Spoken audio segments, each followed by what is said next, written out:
A very warm welcome to all our viewers. I am Vivek Shah and today we are going to be discussing on the power of your subconscious mind, chapter 16, your subconscious mind and harmonious human relations. After studying this book for so far, you must have understood one thing. Your subconscious mind is a recording machine which faithfully records whatever you impress on it. So for better human relation, it is important for some application of golden rules in of human relations that are discussed in this chapter. So let us begin. The first rule is called the mastery key to happy relationship with others. When we judge someone, then it's nothing but our own thinking.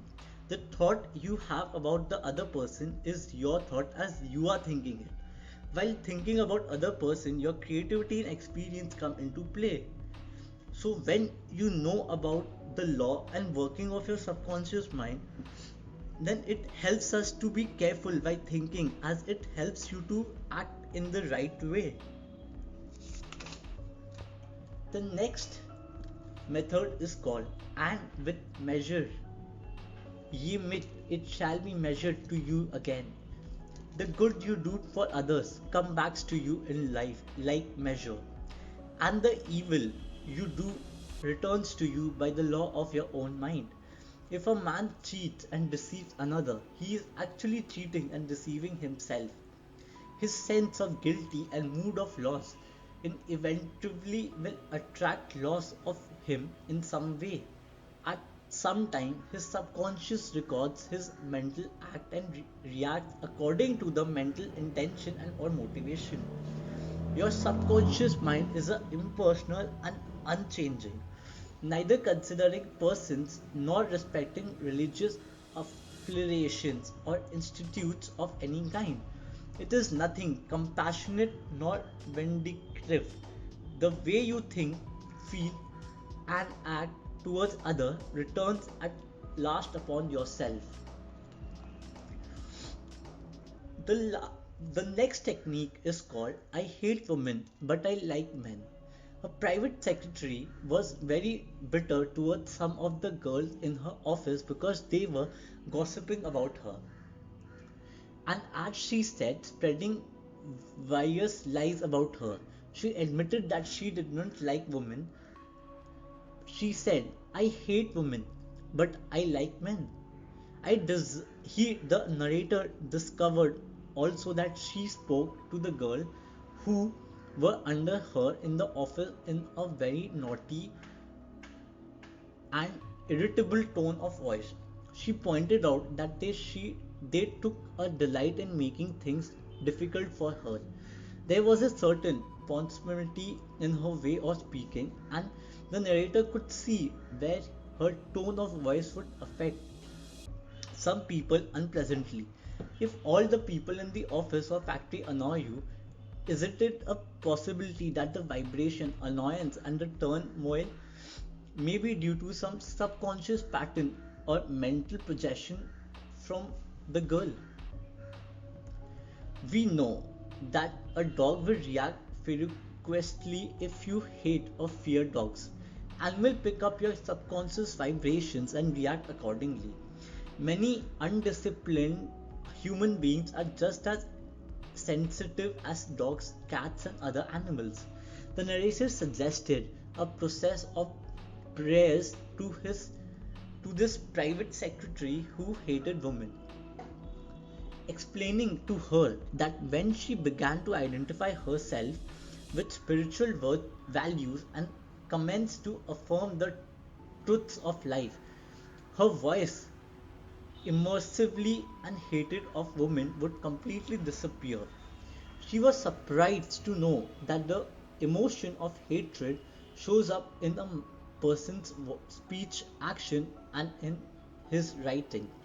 And in all phases of his life, she sees reacting in a typical resentful and angry way. She established a pattern of prayer which she practiced regularly, systematically, and consequently in the office. The next method is called becoming emotionally mature. What the other person says or does cannot really annoy or irritate you except you permit him to destroy you. The only way he can annoy you is through your own thoughts. For example, if you get angry, you have to go through your four stages in your mind. You begin to think about what he said. You decide to get angry and generate an emotion of rage. Then you get decide to act. Perhaps you talk back and react in kind. You see that the thoughts, emotions, reactions, and actions all take place in your mind. When you become emotionally mature, you don't respond negatively to the criticisms and resentment of others. To do so would mean that you had descended to that state of low mental vibration and become one of with the negative atmosphere of the other. Identify yourself with your aim in life and do not permit any person, place, or thing to deflect you from your inner sense of, or of peace, tranquility, and radiant health. The last technique is called the meaning of love in harmonious human relations. Sigmund Freud, the Australian founder of psychoanalysis, said that unless the personality has love, it seekens and dies. Love includes understanding, goodwill, and respect for the divinity in the other person. The more love and goodwill you emanate and exude, the more comes back to you. If you puncture the other fellow's ego and wound his estimate of himself, you cannot gain his goodwill. Recognize that every man wants to be beloved and appreciated and made to feel important in the world. Realize that the other person is conscious of his truth worth and that yourself, like you like you are, he feels the dignity of being an expression of one life principle animating all mean. As you do this consciously and knowingly, you build the other person up and he returns your love and goodwill. Hi RR, I hope you must have liked our initiative of chapter wise explanation of diverse novels. Thank you guys for all your love and support as we hit our first 300 plus subscribers. Please like and share this video and do subscribe to our channel to stay updated for the videos we upload on every Saturday and Sunday at 7 pm. Thank you and have a good day.